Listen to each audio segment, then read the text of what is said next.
Hey there. All right, we are live now on YouTube. My name is Maggie, and I'm a registered dietitian, a fellow PCOSer, and my specialty is helping you get PCOS supportive meals on the table without all the stress. And I wanted to show you tonight a realistic weekly meal prep for PCOS. This is not something that would take you all day on a Sunday or hours. It's not super fancy. It doesn't look gorgeous. That's why I put the picture of my actual food on the thumbnail because I wanted you to see like it's not beautiful, but it's going to work. And I wanted to tell you why it's going to work. I put together this meal prep tonight during our meal prep session within our membership. And it took 30 minutes and I was teaching a class. So it would take you even less if you made this yourself.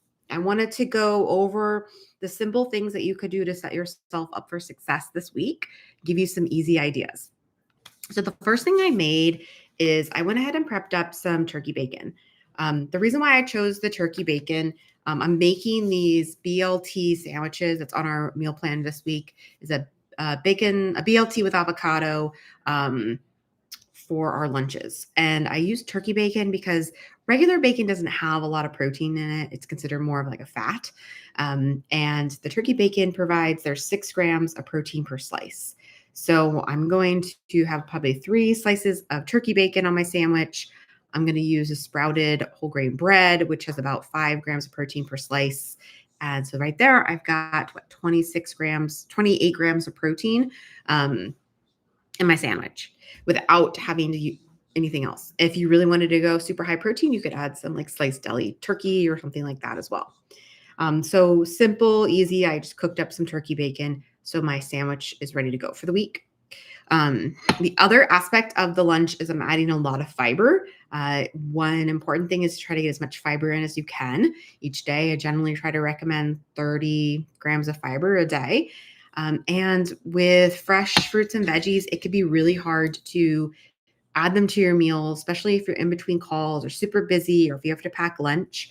So I took some time just to cut up some carrots and bell peppers. So this might not seem like the typical meal prep, but this is what's going to help get those vegetables on my plate. So meal prep should just be about what's going to help you get those meals, what's going to help you eat consistently throughout the day and get some of the nutrients your body needs.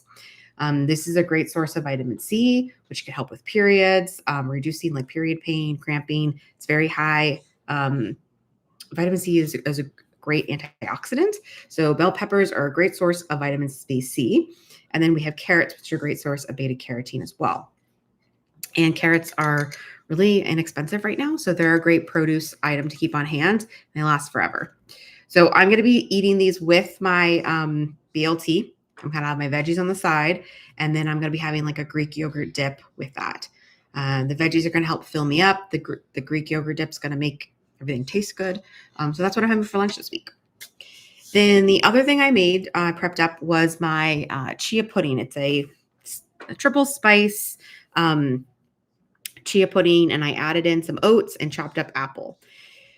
I added in some cinnamon, cloves, and nutmeg. And this is such a great, quick, and easy meal prep because it's just one container, and I'm going to portion it out every day.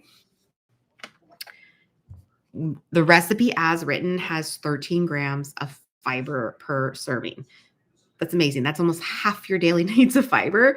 So I always tell my patients it's very hard to meet fiber goals with only like vegetables alone.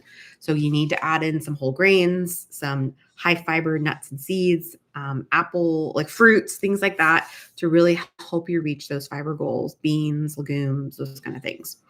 So this is really delicious.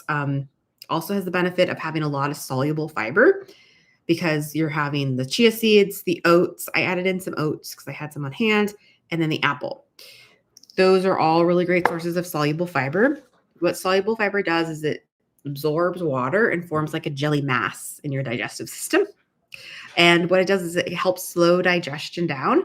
So it's going to empty out of your stomach very slowly and raise that blood sugar a lot more slowly. So you're not going to have as much of an insulin spike.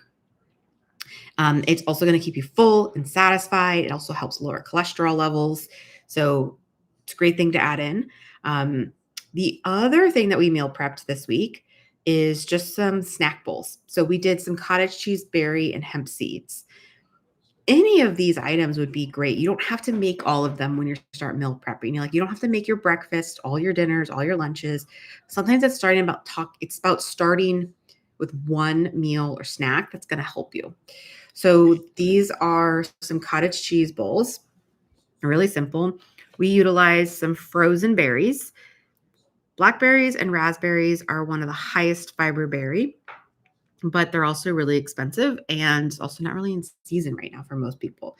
So frozen berries are perfect. And this is why prepping is great, because I just dumped in like a half a cup to 3/4 of a cup of cottage cheese. I added like a half a cup-ish of the berries, and I sprinkled a tablespoon of the hemp seeds on here. I'll keep these in my little jars and put them in the refrigerator. So when I need a snack or a quick breakfast, or even sometimes this is a lunch if I'm running between calls, um, whenever I'm hungry, that's when I'm going to eat it, basically. It's great to have on hand. And the berries will be defrosted. Yeah, super high in protein, high in fiber, quick and easy. It keeps me from overeating later on or getting so hungry that I'm like, oh my gosh, I'm just going to eat all the pumpkin bread right now. Um, Hemp seeds are also a great source of protein and omega-3 fats as well.